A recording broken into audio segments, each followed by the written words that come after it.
Shin Megami Tensei 3 Nocturne, or Lucifer's Call depending on region, is one of my favourite JRPGs. It's both streamlined yet very complex, with a minimalistic story containing so much depth and thoughtfulness it makes other role-playing games tried or boring.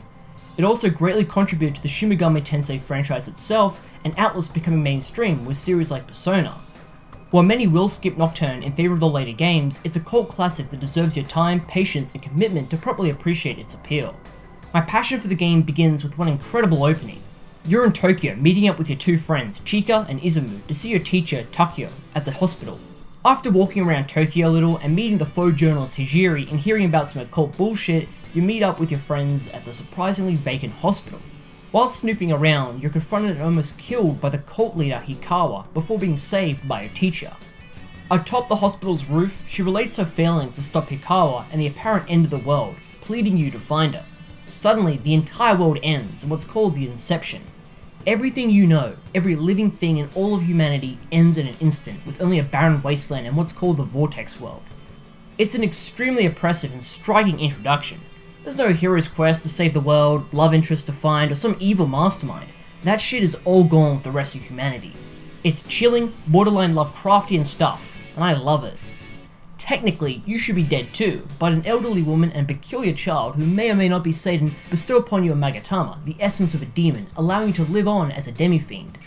While you can't save the world, you can create another one by developing a reason and meeting the Kajutsuchi, the overseer of the new world. Don't worry, it's a lot less confusing than it sounds. Of course, this is going to take a while, and it ain't easy. There's a horde of demonic armies you've got to wade through first, with different factions having their own visions for the new world. Then again, some are like Loki and just want to chill at a bar, to each his own. There really is no fields of green here, it's a total dog-eat-dog anarchy with the strong ruling over the weak. With the world as it is, there can be no peace, only death and decay. Even when you accept this, Nocturne reveals that Shin Megami Tensei's metaverse contains countless worlds that go through destruction and creation for eternity. This fairly nihilistic or at least cynical view of the world and fate is rarely touched upon besides works like Nier or Kashin Sins. You're not entirely alone, the opening cast are still kicking, but for what purpose? Each one believes in creating their own world based on a unique ideology, with order, individualism, conformity and freedom being major themes addressed by the different characters. This all happens before the game shows you how they turn into tragic monsters and commit heinous crimes in pursuit of their reason, exposing their failings of their belief. Eventually, you have to decide what reason to support, amounting to one of 5 endings.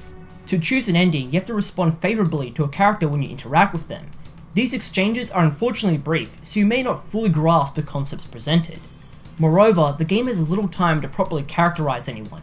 These are people are meant to know, yet the lack of detail greatly lessens the emotional weight when you either betray or support them. But you want an ending, because the worst ending is being indecisive, and after 50 to 60 hours, you don't want that, believe me. The Tokyo Vortex world itself is a major point of the game's appeal. You'll traverse Tokyo hotspots like Shinjuku, or Shibuya, or Asuka, that now lay in ruins, yet teem with a society of demons conducting day-to-day hijinks. Nocturne's atmosphere can be overwhelmingly brutal, yet the demons, for all their savagery, are pretty likable and dorky. Only a few demons are actually professional and level-headed, most just want to have fun and get paid. If they weren't trying to kill you, that'd be okay guys. The game is fairly linear, with only a few simple environmental puzzles or mazes. Some levels may require keys or defeating a boss to progress. It's easy to grasp. The primary focus is the near constant turn-based combat and the demon fusion system. Battles begin randomly when walking around, though you are warned before they attack. You can have up to 12 demons in your party, but only 3 in any fight. Everyone has different magic or physical based attacks with their pros and cons, along with stat buffs and debuffs for the party members. Anyone can punch, but all fighters, including you, have weaknesses and resistances to certain magic or elemental attacks. This is very important, as locating and exploiting an enemy's weakness or avoiding your own is essential to win in Nocturne. If you can score a critical hit on an enemy or use something they're weak against, then you obtain another turn instead of the default 4. If the next party member can do it again, you get another turn. By using this process, you can have up to 8 turns for your side, that's twice the damage and buffs for everyone.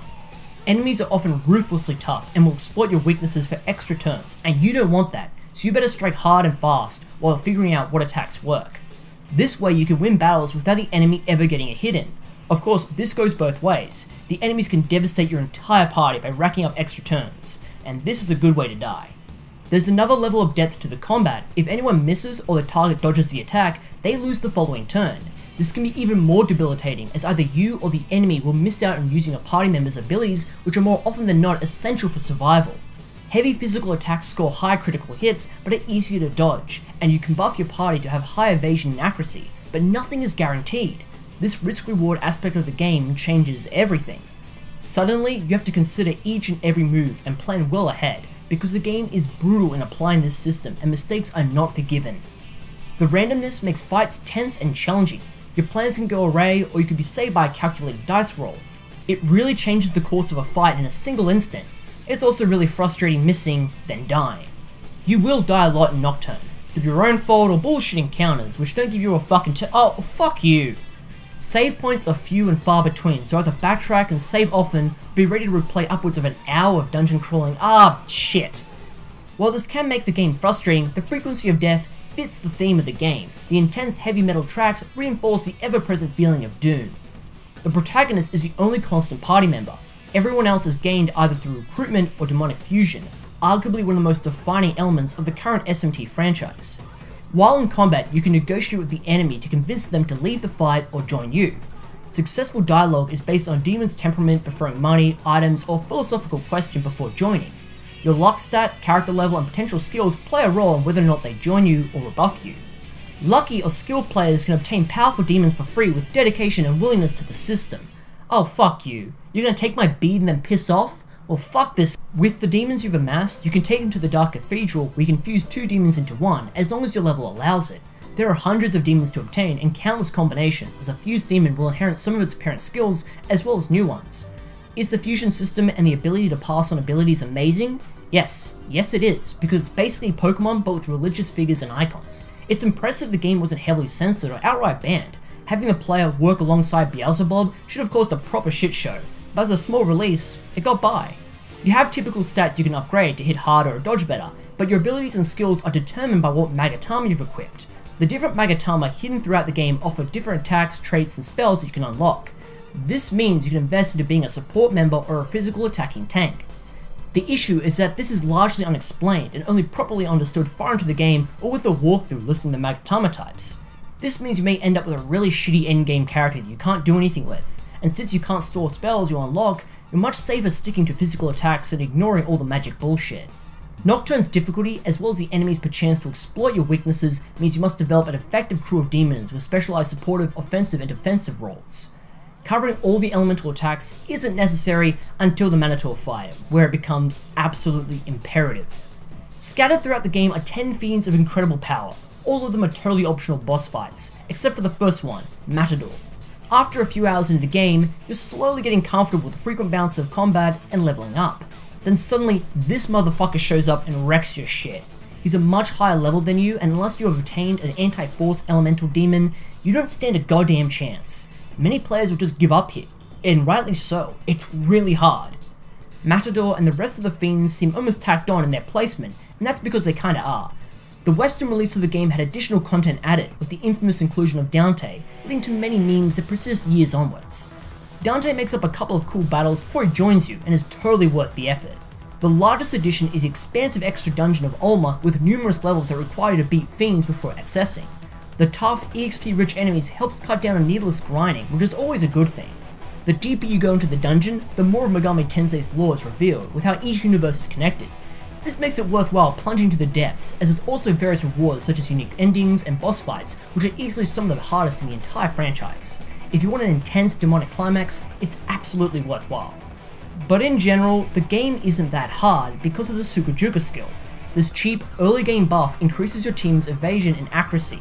This means you'll dodge more often, thus the enemies will get less turns, and only in the very late game there's an actual counter. So in many fights you can just spam Sukujuka with one of your demons while wailing away on the enemy. It works all the time.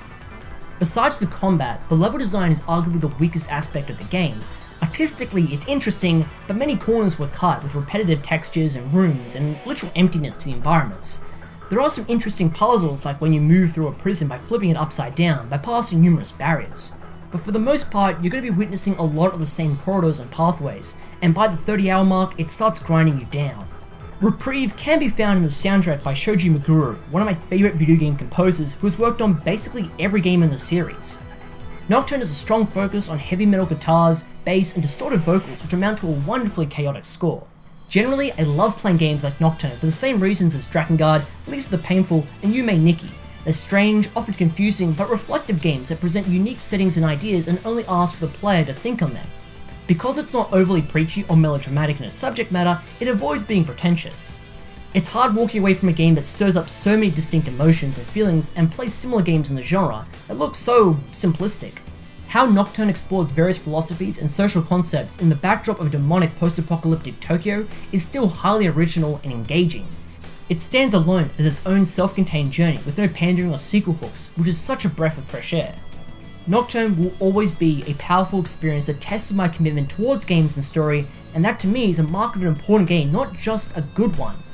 I have few reservations for recommending this somewhat tarnished but exceptional role-playing game to anyone who wants a unique and otherworldly journey that you'll never want to forget.